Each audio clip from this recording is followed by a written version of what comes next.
এটা কি ছিল রে বাবা? আমি কি আমি কি ভুল দেখলাম?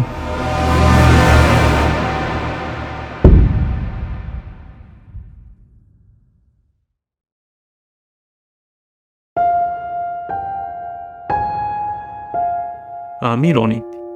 আমার বাবা ছিলেন একজন সম্মানিত পোস্টমাস্টার। সারা জীবন তিনি নিষ্ঠার সাথে গ্রামের মানুষের চিঠি, খবর, আনন্দ, বেদনার বার্তা পৌঁছে দিয়েছেন।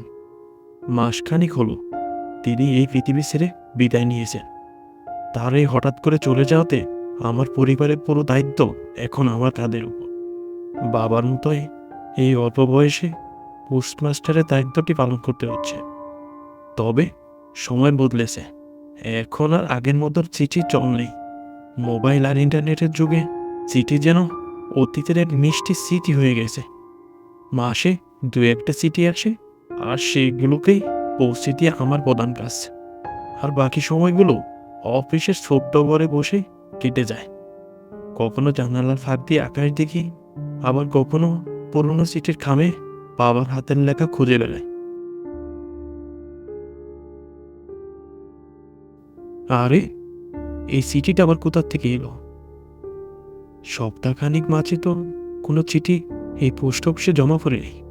তাহলে এই চিঠিটা কোথা থেকে এলো? দেখি তো, কোথাকার চিঠি এটা?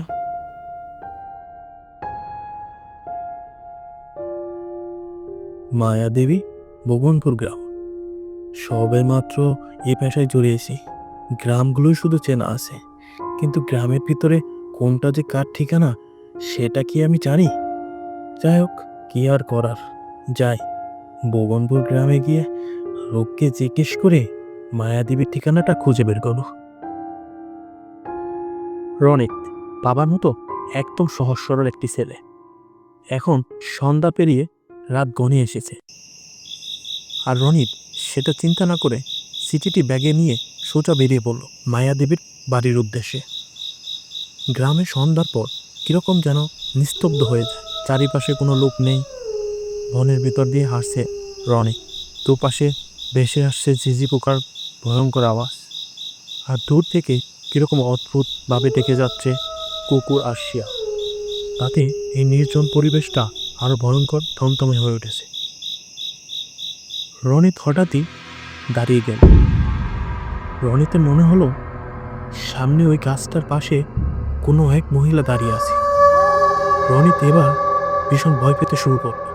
টর্চ লাইটের আলোটি গাছের দিকে তাক করাতেই মহিলাটি কোথাও যেন বিলীন হয়ে গেল। রনিত এবার মনে মনে ভাবল, এটা কি ছিল রে বাবা? আমি কি আমি কি ভুল দেখলাম? না, সত্যি কোনো মহিলা ছিল। অল্প একটু রাস্তায় তো, যাই সামনে গিয়ে কাউকে জিজ্ঞেস করি মায়াদেবী বাসাটা কোথায়।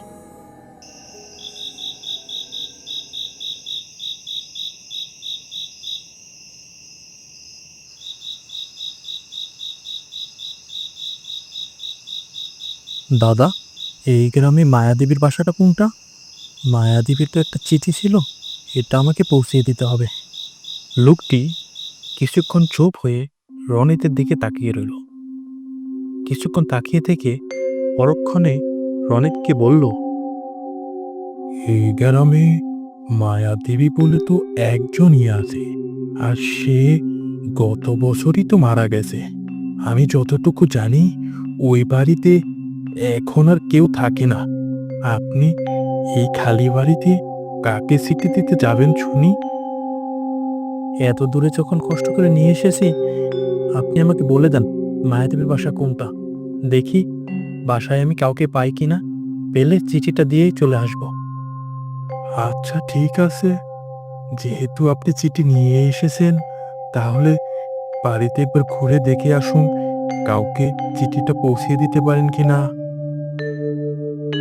তবে হ্যাঁ, একটা কথা মনে রাখবেন, ওই বাড়িতে মায়াদেবীর আত্মাটা প্রায় প্রায় নাকি ঘুরে বেড়ায়। সে আত্মা গ্রামের মানুষ দেখে ভয় পায়। এবার রনিত বাসার ঠিকানাটা জেনে সামনের দিকে এগোতে শুরু করলো।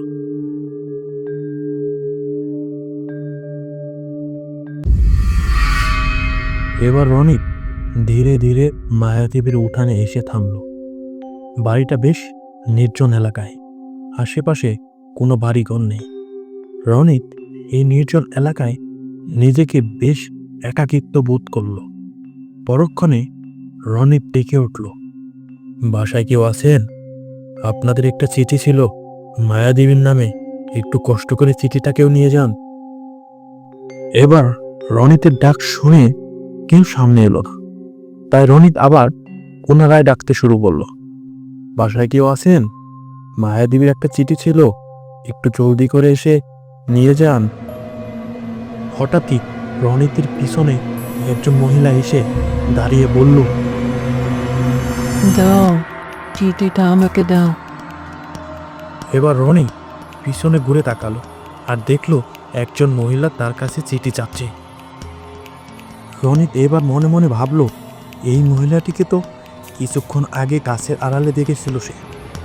মহিলাটির চোখগুলো কিরকম যেন অদ্ভুত, চেহারাটা কোনো সাধারণ মানুষের মতো মনে হচ্ছে না, মনে হচ্ছে কোনো মৃত মানুষকে জোর করে দাঁড় করে রাখা হয়েছে।